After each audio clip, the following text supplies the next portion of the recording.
আসসালামু আলাইকুম। আশা করি ভালো আছেন। আমিও আলহামদুলিল্লাহ আপনাদের দোয়ার বরকতে আমি শহীদ সিদ্দিকী মিশরীয় ফার্মে মুরগির খামার, আমিও ভালো আছি। তো দর্শক শ্রোতা, আজকে আমরা নতুন আরেকটি ভিডিও নিয়ে আপনাদের মাঝে চলে আসলাম।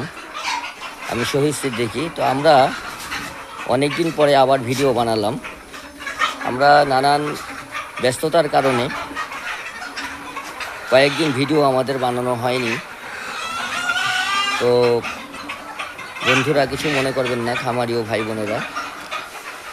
তো খামারে অনেক কাজ থাকে, অনেক ম্যানেজমেন্ট, অনেক ভেন্টিলেশন থাকে, সবসময় ভিডিও বানানো সম্ভব হয় না। তারপরও যেহেতু চ্যানেলটি খুলেছি আমরা, এই পেজটি আমাদের, সেক্ষেত্রে আপনাদের সাথে কিছু শেয়ার করার জন্য আমরা এই ভিডিওটি আমরা বানিয়ে থাকি ভিডিওগুলো। তো আপনাদের প্রিয় শৌখিন নারী উদ্যোক্তা আপনাদের সাথী আপা, তো দেখতে পারতেছেন দর্শক শ্রোতা, ওই যে ওখানে আপনার এখন বিকেলবেলা মুরগিগুলোকে খাবার বিতরণ করছে। তো সাথী, তুমি কেমন আছো? তো অনেকদিন পরে তো ভিডিওর সামনে আসলে, তো আমারই ভাই বোনদেরকে বলো যে এতদিন তোমরা ভিডিও ছাড়োনি কেন?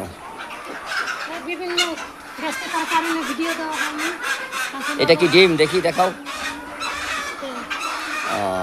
মাশাআল্লাহ, আলহামদুলিল্লাহ। এই যে দেখেন, একটি ডিম আপনাদের সাথী আপা খামার থেকে তুললো। তো তোমার এই মুরগির বয়স কতদিন হইল?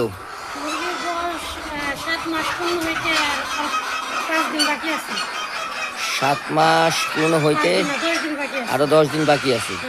তা তুমি কি এখন থেকে ফুল প্রোডাকশন পেয়েছো, পরিপূর্ণ ডিম? তো খামারিও ভাই বোন, আপনারা আমাদের এই মুরগিগুলোর জন্য, আমাদের এই খামারের জন্য একটু দোয়া করবেন আমাদের জন্য। এই মুরগিগুলোর বয়স জানি না কী কারণে এরকম হলো। আমরা 4.5 মাসে ডিম পেয়েছি, অনেক সময় 3.5 মাসও ডিম পেয়েছি, তাই না? তো আপনারা দোয়া করবেন আমাদের জন্য, এই জন্যই যে আমাদের এই মুরগিগুলো যেন আলহামদুলিল্লাহ পরিপূর্ণভাবে ডিমে চলে আসে। তো তুমি ওখান থেকে কি তুলতেছো, ডিম? এখন ডিম আছে কয়টা? ডিমগুলি উঠাও, ডিমগুলি দর্শক খামারি ভাই বোনেরা দেখুক। মাশাআল্লাহ, আলহামদুলিল্লাহ। এই যে এগুলো কি সারাদিনের ডিম নাকি? তো মাশাআল্লাহ, অনেক সুন্দর ডিম। আজকে 70 পিস। আলহামদুলিল্লাহ। তো ভালো